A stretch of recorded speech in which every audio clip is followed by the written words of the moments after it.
So this is my latest creation.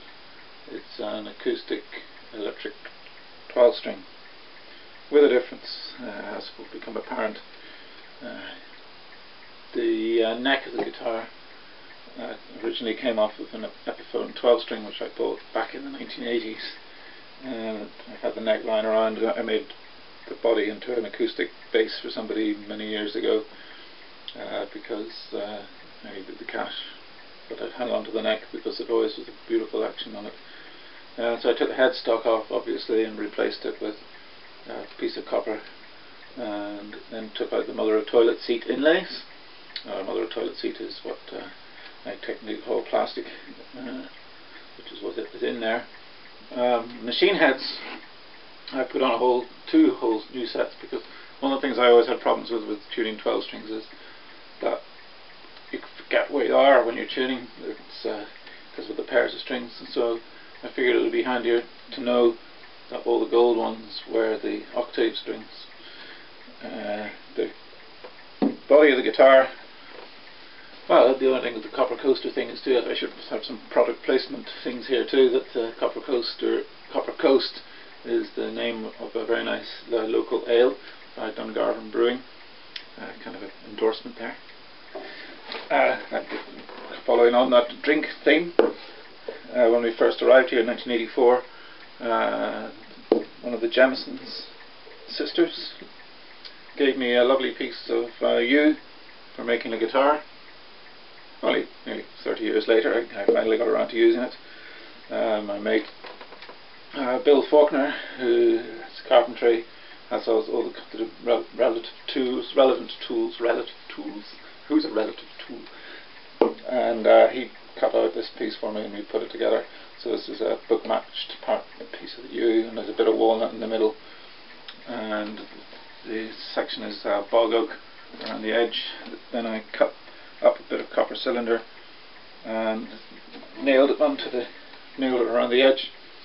So it's basically hollow. The only places where it's attached apart from around the edge is I've got two little supports either end of the bridge underneath. The bridge is made out of another piece of bog oak with silver, a piece of silver I made on top of it, and the actual bridge pieces are pieces of copper, 3/8 copper pipe, which I cut into sections and put them onto pieces of copper wire, which you can slide up and down to set the intonation. Now, the most unusual aspect of the guitar, I suppose, is the tuning, in that I've been working for quite a while with guitars tuned with the high string at the top and the low string at the bottom, but still staying the same notes in an E, A, D, G, B, E, and it changes the way you play. It gives you sort of a whole new aspect on playing.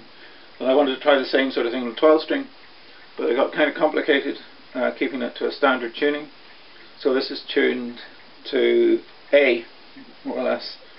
But sort of A with a difference as well, in slight difference in that the high string is an A, but the accompanying string isn't, as it would conventionally be on a 12 string. You'd have kind of pairs of the strings. This is an A and an E together, so it's fifths basically. So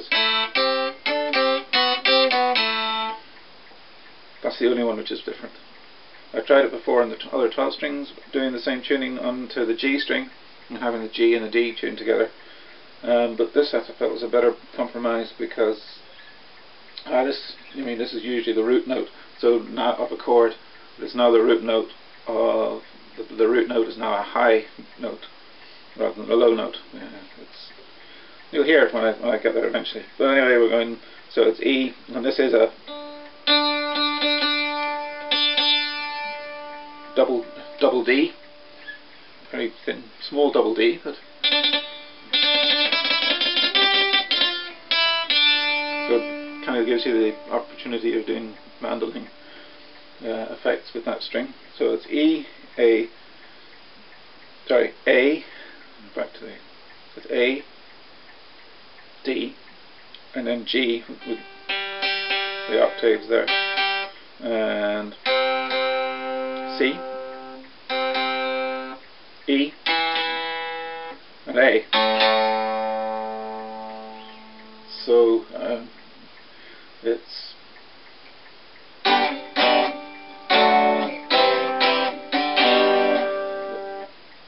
substitute by that. It sounds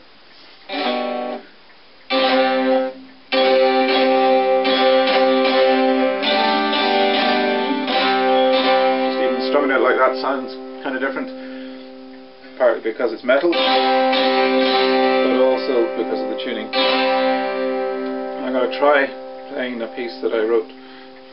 I've been writing it for a few weeks, specifically for the 12 string, but I broke the thumbnail a while back and it hasn't grown back, so I'm going to have to try playing it with a plectrum, which is not something that I'm totally used to doing, but sure, we'll give it a go and see how we get on. Take 1.